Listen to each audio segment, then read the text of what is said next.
நமச்சிவாய வாழ்க. மிதுன ராசிக்காரருக்கான நவம்பர் மாதத்தில் ராசி பலன் எவ்வாறு இருக்கும் என்பதை பற்றி பார்க்கலாம். ராசியின் அதிபதி என்று சொல்லக்கூடிய புதன் பகவான் ராசியிலிருந்து 6ஆம் இடத்திலே மறைவுற்று காணப்படுகிறார். அவற்றுடன் அந்த வீட்டு அதிபதி செவ்வாய் பகவான் உடன் இருக்கிறார். இதை 5ஆம் பார்வையாக குரு பகவான் பார்வை பெறுகிறார். திரிகோணத்திலே சனி பகவான் இயக்கம் பெறுகிறது. ஆகவே இந்த மாதத்தில் அற்புதமான பலன்களை கொடுக்க காத்திருக்கிறது என்பதை பற்றி நாம் அமைவின் அடிப்படையில் நாம் தெரிந்து கொள்கின்றோம். உலகம் என்ற அடிப்படையில் வரும்பொழுது சேந்திரத்தன்மையை கெடுக்கும், அதாவது நல்ல நிலையுடைய இருக்கக்கூடிய நிலையை கெடுக்கக்கூடிய தன்மையை பெறுகிறது. அமைதி, வளம் போன்றவற்றில் பிரச்சனை ஏற்படுத்தி மக்களிடையே குழப்பத்தை ஏற்படுத்தக்கூடிய நிலையை ஏற்படுத்தும். பொதுவாக உலக நிலையின் அடிப்படையில் இவ்வாறு எடுக்கப்படுகின்ற நிகழ்ச்சிகளாக பார்க்கப்படுகிறது. மற்றும் தனிநபருடைய ஆதிக்கத்தை பற்றி பார்க்கலாம். 10ஆம் இடம் என்பது ஒரு தனி மனிதனுடைய வேலை வாய்ப்பு மற்றும் தொழில்நிலையினுடைய நிலையின் அடிப்படையில் ஏற்படுகின்ற நிகழ்ச்சி. இவற்றை 10ஆம் இடத்திலே இருக்கக்கூடிய கிரகம் என்று பார்த்து கொண்டால் அந்த வீட்டு அதிபதி குரு பகவான் உச்சம் பெற்று காணப்படுகிறார். அவற்றில் இருக்கக்கூடிய வீட்டிலே இருக்கக்கூடிய கிரகம் என்று வைத்து கொண்டால் சனி பகவான் இருக்கிறார். பார்வை என்று வரும்பொழுது சுக்கிர பகவான் பார்வையை செலுத்துகிறார். இவற்றின் அடிப்படையில் இந்த மாதத்தில் நன்மையும் தீமையும் காத்திருக்கின்றன. ஏன் என்று பார்க்கின்றோம். ராசியின் அதிபதி மறைவுற்ற காரணத்தின் அடிப்படையில் இருக்கக்கூடிய தீமையின் அடிப்படை விலகுகிறது, நன்மை பெறுகிறது என்ற வகையில் ஒரு வகையில் நாம் பார்க்கின்றோம். பொருளாதார சிக்கல் மற்றும் நாணயவியலின் அடிப்படையில் மாற்றங்கள் பெறக்கூடிய நிலை ஏற்படுகிறது. தொழிலை பிரச்சனை, வேலைவாய்ப்புடைய பிரச்சனை, அதாவது வேலையாட்களுடைய பிரச்சனை, மூலப்பொருளுடைய கூறுகளினுடைய பிரச்சனையின் அடிப்படையில் ஏற்றத்தாழ்வுகள் ஏற்படக்கூடிய நிலை ஏற்படும். ஆகவே முதலாளிகள் சற்று கவனமாக இருந்து இவற்றினை சரிப்படுத்தி கொள்வது சரியான ஒரு அமைப்பாக பார்க்கப்படுகிறது. 6ஆம் இடம் என்று வரும்பொழுது வேலை வாய்ப்பு, அதாவது வேலையுடைய நிலை, அந்த இடத்திலே இருக்கக்கூடிய அந்த வீட்டினுடைய அதிபதியாக வரக்கூடியவர் செவ்வாய் பகவான் குரு பார்வையின் அடிப்படையில் இருக்கிறார். சற்று நல்ல நிலையை பெறுகிறார்கள். அதாவது வேலை செய்பவருடைய நிலையின் அடிப்படையில் பார்த்தால் நன்மை பெறுகிறது. அது தனியார் வேலையாக இருக்கட்டும் அல்லது அரசு சார்ந்த வேலையாக இருக்கட்டும், வேலையாக இருந்தாலும் அவற்றின் அடிப்படையில் நன்மை ஏற்படுகிறது என்று வருகிறது. இப்போது 2ஆம் இடம், 2ஆம் இடத்திற்கான காரகத்துவம் என்று பார்க்கப்பட்டால் குடும்பம், தனம், வாக்கு என்ற அடிப்படையில் போகின்றோம். குடும்பம் என்று வரும்பொழுது குடும்பத்திலே சேந்திரத்தன்மை இருக்கிறதா, நல்ல நிலையில் குடும்ப வாழ்க்கையை மேற்கொள்ளக்கூடிய தம்பதியர்கள் அவ்வாறு இருக்கக்கூடிய சூழ்நிலை ஏற்படுத்துமா என்று பார்த்தால் நன்மை பெறுகிறது. இந்த மாதத்தில் குடும்ப நபர்களுடைய அந்யுன்யம் பெறுகிறது. ஆகவே குடும்பத்தில் பிரச்சனைகள் இல்லை என்று வருகிறது. அடுத்து தனம் என்று வருகின்றோம். தனம் என்றால் அதாவது பணத்தின் அடிப்படையில் அங்கு வரும் பொழுது சில பிரச்சனைகள் ஏற்படுத்தத்தான் செய்கிறது. பொருளாதார வகையிலே அவற்றில் அப்படி இருந்தாலும் பிற்பகுதியில் நன்மை ஏற்படக்கூடிய நிலை ஏற்படுகிறது. வாக்கு என்று வருகின்றோம். வாக்கு என்று வரும்பொழுது கொடுக்கப்பட்ட வாக்கு, பணமாகட்டும் அல்லது சத்திய வாக்காக இருக்கட்டும், எந்த வாக்காக இருந்தாலும் நம்பிக்கையின் அடிப்படையில் கொடுக்கப்பட்ட வாக்கு அவற்றை காப்பாற்றக்கூடிய சூழ்நிலை ஏற்படுமா என்று பார்க்கும் பொழுது ஏற்படத்தான் செய்கிறது நன்மையின் அடிப்படையில். ஏன் என்று பார்க்கப்பட்டால் இந்த ராசியின் அடிப்படையில் சுற்றளவு, அதாவது அந்த மாதத்தில் அனைத்து விதமான கிரகங்களின் அடிப்படையில் சுழற்சியில் ஏற்படக்கூடிய மாற்றத்தின் அடிப்படையில் இவர்களுக்கு நல்ல நிலை, தீய நிலையின் அடிப்படையில் ஏற்பட்டாலும் அவற்றின் அடிப்படையில் நன்மை ஏற்படத்தான் செய்கிறது. 3ஆம் இடம் என்பது காரிய சித்தி என்று எடுத்துக்கொள்ளப்பட வேண்டும். காரிய சித்தி என்றால் காரியத்தை திறம்பட செய்யக்கூடிய நிலை ஏற்படுகிறதா என்று பார்த்தால் ஏற்படத்தான் செய்கிறது.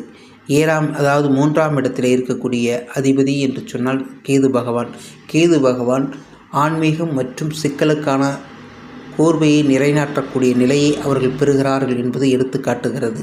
ஆகவே நன்மையிலிருந்து இவர்கள் அதிக நன்மை பெறக்கூடிய சூழ்நிலை ஏற்படக்கூடிய நிலை ஏற்படுகிறது.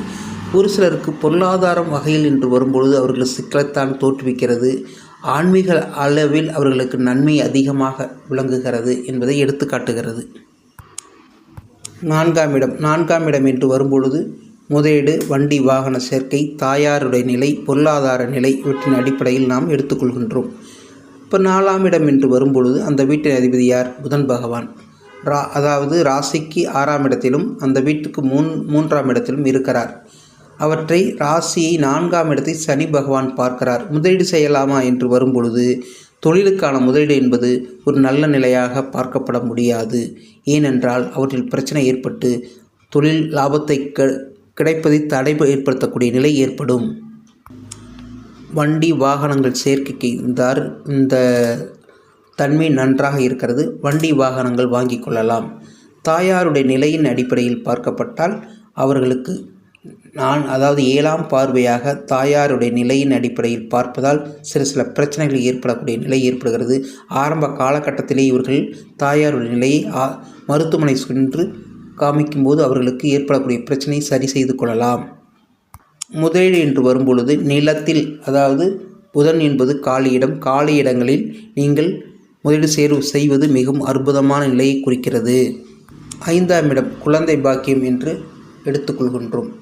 5ஆம் இடம் குலதெய்வம் அல்லது குழந்தை இவற்றின் அடிப்படையில் சிந்திக்கின்றோம், பார்க்கின்றோம்.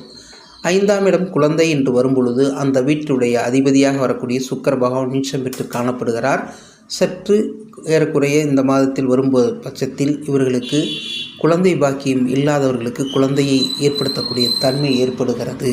குழந்தைக்கு காரகாதிபதி என்று குரு பகவான் நன்னிலையில் இருப்பதால் குழந்தை பாக்கியம் ஏற்படக்கூடிய நிலை ஏற்படுகிறது. நீண்ட நாட்களாக குழந்தை பாக்கியத்திற்காக இயங்கிக் கொண்டிருப்பவர்களுக்கும் இது நன்மையான ஒரு அமைப்பாக பார்க்கப்படுகிறது. குலதெய்வம் என்ற அடிப்படையில் பார்க்கும்பொழுது அவர் குலத்தில் ஏற்படக்கூடிய நன்மை தீமைகள் ஏற்படக்கூடிய நிலை ஏற்படுகிறது. ஏனென்றால் சூரிய பகவான் அங்கு நீச்சம் பெற்று காணப்படுவதால் சற்று பிரச்சனைகளை ஏற்படுத்தக்கூடிய நிலையும் ஏற்படும். ஆகவே கவனமாக இருந்து குலதெய்வம் மற்றும் குலத்தில் ஏற்படக்கூடிய பிரச்சனை, அண்ணன் தம்பி மற்றும் பங்காளி வகையில் மூலம் தீமைகள் ஏற்படக்கூடிய நிலை ஏற்படுகிறது. கவனமாக கையாள்வது மிகவும் நன்று. இது வழிபாட்டின் அடிப்படையில் பிரச்சனைகளை தீர்க்கக்கூடிய நிலை ஏற்படுத்திக் கொள்வது நன்று. இதை குலதெய்வம் என்று வரும்பொழுது முருக பகவானை வழங்குவதன் அடிப்படையில் இவர்களுக்கு குலதெய்வ பிரச்சனை மற்றும் அவற்றில் ஏற்படக்கூடிய அண்ணந்தம்பி வகையில் அடிப்படையில் ஏற்படக்கூடிய பிரச்சனைகள் நீங்கக்கூடிய தன்மை ஏற்படுகிறது. 6ஆம் இடம் என்று வரும்பொழுது கடன், நோய், வழக்கு என்ற அடிப்படையில் போகின்றோம். 6ஆம் இடத்தில் ஏற்படக்கூடிய கடன் ஏற்படுகிறதா என்று பார்த்தால் ஒரு சிலருக்கு ஏற்படத்தான் செய்கிறது. ஏன் என்று பார்க்கும் பொழுது 4ஆம் இடம் சனி பகவான் பார்வையின் அடிப்படையில் வரும்போது சொத்து சேர்க்கைக்காக இவர்கள் கடனை வாங்கக்கூடிய நிலை ஏற்படுத்தும். காலியிடம் மற்றும் இவற்றின் ஏற்படக்கூடிய பிரச்சனைகளின் அடிப்படையில் ஏற்படக்கூடிய, அதாவது காலியிடம் வாங்கிறது, வண்டி வாகனம் வாங்கிறது, இவற்றுக்கு இவர்கள் கடன் வாங்கக்கூடிய நிலையை ஏற்படுத்தும். வாங்கிக் கொள்வது நல்லதா என்று பார்க்கும் பட்சத்தில் நல்ல தன்மையை ஏற்படுத்துகிறது.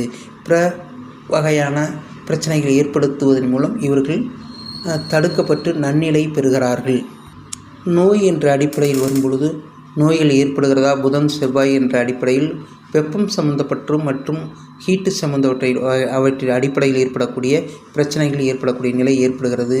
அல்லது இரும்பு பொருட்களால் தாக்கத்தின் அடிப்படையில் ஏற்படக்கூடிய பிரச்சனை ஏற்படுகிறது. கவனமாக கையாள்வது மிகவும் நன்று. வழக்கு என்று வரும்பொழுது 6ஆம் இடத்தில் நல்நிலை பெறுவதனால் வழக்கு அவற்றின் மூலம் சுகமான பிரச்சனை ஏற்பட்டு நன்னிலை பெறக்கூடிய நிலை அங்கு ஏற்படுகிறது. 7ஆம் இடம் கலத்திரம், அதாவது திருமண பாவம். ஆணாக இருந்தால் பெண், பெண்ணாக இருந்தால் ஆண் என்ற அடிப்படையில் வருகின்றோம். திருமணம் அங்கு கூடுகிறதா என்று பார்க்கும் பட்சத்தில் 7ஆம் இடம் குரு பகவான் அங்கு உச்சம் பெற்று காணப்படுவதால் அவற்றின் அடிப்படையில் இவர்களுக்கு திருமணம் பாங்கை கூட்டி வைக்கக்கூடிய நிலை அங்கு ஏற்படுகிறது. நன்னிலை பெறுகிறார்கள் ஆண், பெண் அவற்றின் திருமண பாவத்தின் அடிப்படையில். நண்பர்கள் என்று வரும்பொழுது இவர்களுக்கு நன்மை ஏற்படக்கூடிய, நண்பர்களுக்கு இடையே நன்மை ஒற்றுமை ஓங்குதல் மற்றும் கொடுத்து வாங்குதலின் அடிப்படையில் நன்மை ஓங்குகிறது. தொழில் கூட்டாளியிடையே நன்மை ஏற்பட்டு பரஸ்பரமான ஒரு பிரச்சனை தீர்க்கப்பட்டு நன்னிலையாக ஏற்படக்கூடிய தொழில் பிரச்சனையை சுகமாக நீக்கிக் கொள்ளக்கூடிய நிலை ஏற்படுகிறது. 8ஆம் இடம் என்று போகின்றோம். ஆயிலையும் அதிர்ஷ்டத்தையும் கொடுக்கக்கூடிய இடம். 8ஆம் இடம் என்று போகும்பொழுது அவற்றின் அடிப்படையில் பார்க்கப்பட்டால் அங்கே சனி பகவான் வருகிறார். குரு பகவான் வீட்டிலே இருக்கிறார். குரு பகவான் உச்சம் பெற்று காணப்படுவதன் அடிப்படையில் தீமைகள் விலகுகிறது, நன்மை பெறுகிறது, அதிர்ஷ்டம் கூடுகிறது என்ற அடிப்படையில் நாம் பார்க்கின்றோம். அதே போன்று 9ஆம் இடம், 9ஆம் இடத்தும் காரகாதிபதி என்று வரக்கூடிய சனி பகவான் மற்றும் தலைமை மற்றும் வழிபாடு தளத்தில் ஏற்படக்கூடிய பிரச்சனைகள் நீக்குதல், தலைமை பொறுப்பு பார்த்தல், தீர்க்க முடியாத சிக்கல்களுக்கு வழிகோலக்கூடிய நிலை 9ஆம் இடத்தில் இருப்பதன் காரணமாக அவர்கள் பொறுப்பேற்று நடத்தக்கூடிய எந்தவொரு செயலும் நன்மை பெறக்கூடிய நிலையாக பார்க்கப்படுகிறது. புனித யாத்திரை செல்லுதல் மற்றும் கோவில் கட்டுதல், கோவில் திருப்பணிகள் மூலம் நன்மை ஏற்படக்கூடிய நிலை உங்களுக்கு ஏற்படுகிறது. 10ஆம் இடம் பார்த்தாகிவிட்டது. 11ஆம் இடம் லாபஸ்தானம். லாபத்தின் அடிப்படையில் ஏற்படக்கூடிய அதிக லாபம் பிற்பகுதியில் கிடைக்கக்கூடிய நிலை ஏற்படுகிறது. 12ஆம் இடம் என்று வரும்பொழுது விரயம் நன்மையான விரயமாக என்று இருக்கிறதா என்று பார்க்கப்பட்டால் நன்மையான விரயத்தின் அடிப்படையில் இவர்களுக்கு பிரச்சனை நீக்கப்பட்டு நன்மை ஏற்படக்கூடிய நிலை ஏற்படுகிறது. நமச்சிவாய வாழ்க. உங்களுக்கு இந்த காணொளி பிடித்திருந்தால் சப்ஸ்கிரைப் செய்து கொள்ளுங்கள், நண்பர்களுக்கு தெரியப்படுத்துங்கள்.